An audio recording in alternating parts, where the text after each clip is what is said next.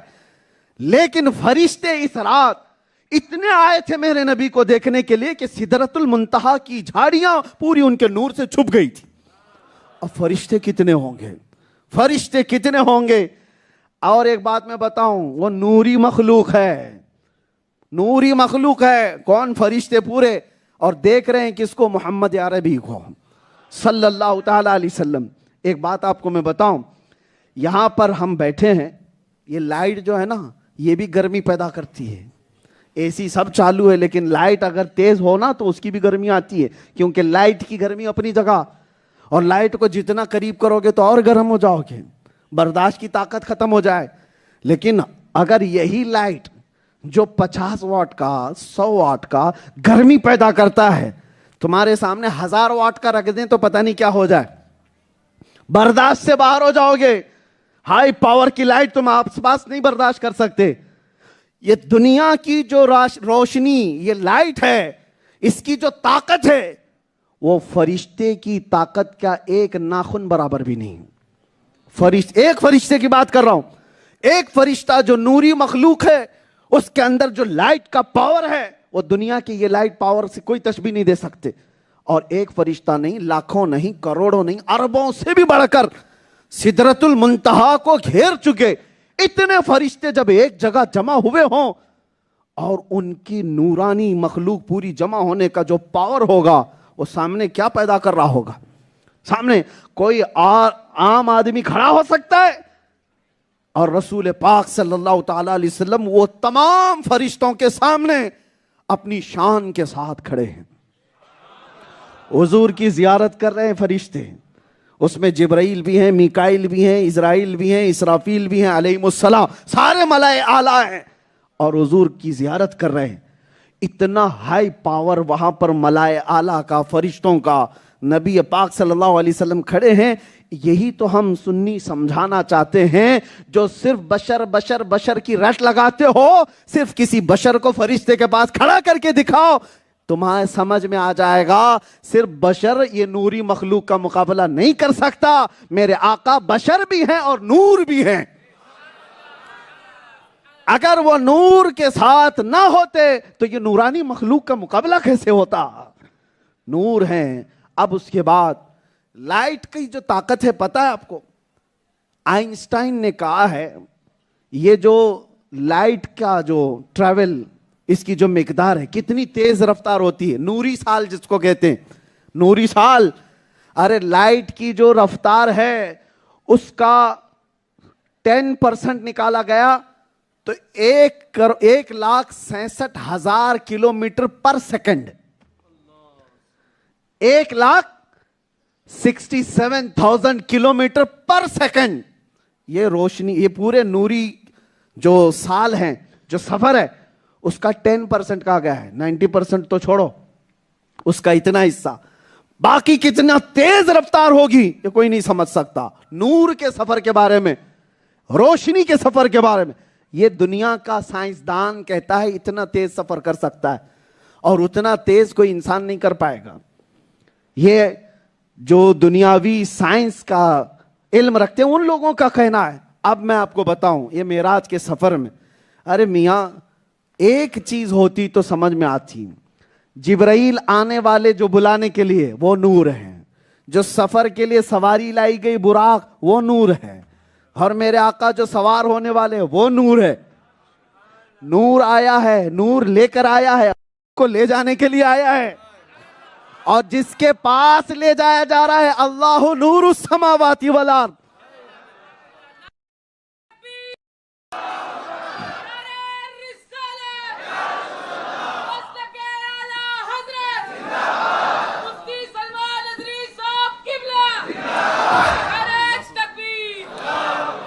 آج کی رات صرف میرے مصطفیٰ کے نعرے، کسی اور کی عزت نہیں، صرف نبی پاک کی. ہماری تعریفیں نہ کریں، مصطفیٰ کی تعریف کریں. جتنی دیر تعریف کرو گے میرے آقا کی، ہر لمحے رحمتوں کی بارش ہوگی. اعلیٰ حضرت اسی لیے تو کہتے تھے کروں مدح اہل دول رضا، پڑے اس بلا میں میری بلا، میں گدا ہوں اپنے کریم کا، میرا دین پارے نہ نہیں. بس یہ مسلک ہم سب کو مل جائے. نور آیا ہے جبرائیل امین علیہ السلام، اور لے جانے کے لیے جو سواری براق آئی وہ بھی نور، جس کو لے جانا ہے محمد عربی صلی اللہ علیہ وسلم وہ بھی نور، اور جس کے پاس لے جانا ہے اللہ وہ بھی نور. یہ نور کا پورا سفر دیکھیں. نور اللہ ہے، جس کو بھیجا جبرائیل وہ بھی نور، جو دے کر کے بھیجا براق وہ بھی نور، جس کو بلانے کے لیے بھیجا وہ بھی نور. ارے جہاں سارا سفر شروع سے لے کر آخر تک نور نور نور نور ہی ہو تو تمہاری یہ خرافاتی عقل میں کہاں سے آئے جو سوالات کرتے ہو؟ ارے مٹی کے ذہن کا آدمی نور کی باتیں کہاں سمجھ سکے گا؟ اور رفتار تم ناپ رہے ہو، تمہاری رفتار پر قیاس مت کرو. تم اپنے کاموں پر نبی پاک کے کاموں کو قیاس نہ کرو. ارے میں نہیں اتنا جا سکتا، وہ کیسے جا سکتے ہیں؟ تیری حیثیت اور ہے، میرے آقا کا مقام اور ہے. ہاں، لوگ پہلے کے زمانے میں نوح علیہ السلام کے جو امتی تھے وہ یہی تو کہتے تھے کیسے نبی ہیں، یا بازاروں میں چلتے پھرتے ہیں، کھاتے پیتے ہماری طرح تو ہیں، لیکن یہ نبی کیسے ہیں؟ وہ بولی کفار و مشرکین کی ہے، ایمان والوں کی بولی نہیں ہے. لوگ جو برابری کی بات کرتے ہیں معراج کا واقعہ سن کر کے، یہ اس لیے بھی سنی ہو آپ کو عقیدہ بتانا ضروری ہے. کچھ ایسے فرقے بھی ہیں جو یہ کہتے ہیں امتی عمل کرتے کرتے کبھی نبی کے برابر بھی ہو جاتا ہے. ہو سکتا ہے کوئی؟ اور کوئی بدبخت یہ بھی لکھ کر کے چلا گیا کہ نبی ہماری ہی طرح بشر ہیں، بڑے بھائی کے برابر ہیں. معاذ اللہ. ان سے میں کہتا ہوں کہاں کا کمپیریزن لائے ہو، کہاں کا مقابلہ؟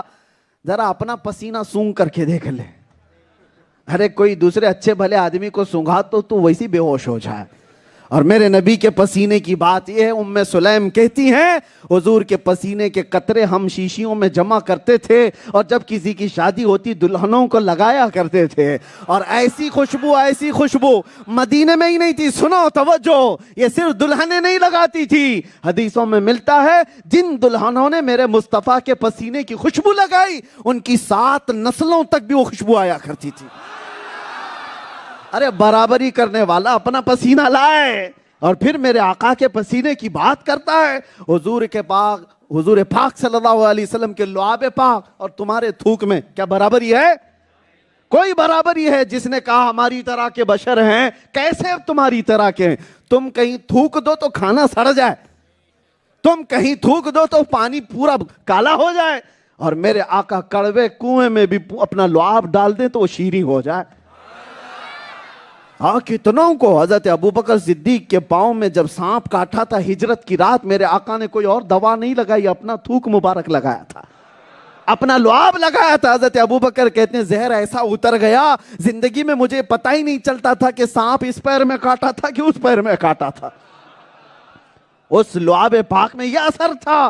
مولا علی شیر خدا کی آنکھوں میں آشوب چشم، اور حضور پاک نے ایک بار اپنا لعاب ان کی آنکھوں پہ لگایا، زندگی بھر حضرت علی کو کبھی دیکھنے کی تکلیف نہیں ہوئی. برابری کرنے والے کسی آنکھ پہ تھوک لگا کے دکھاؤ، ہاں اچھی بھلی آنکھیں اندھی ہو جائیں. ہاں، اور میرے آقا کے جسم پر کبھی مکھی اور مچھر نہیں بیٹھے، اور تمہاری مچھردانیاں توڑ کر کے اندر آئے، آل آؤٹ کو بھی آؤٹ کر کے آئے ہیں. سارا فیل ہو جاتا ہے نظام مچھروں سے. اور نبی پاک صلی اللہ علیہ وسلم کی پوری زندگی بھر کبھی آپ کے جسم پر مچھر نہیں بیٹھا، مکھی نہیں بیٹھی. برابری کرنے والے بات کرتے ہیں. عزیزان گرامی، یہ معراج کا سفر سن کر کے ان کی عقلوں پر دے مارو، تم اپنا سفر بھی بتاؤ.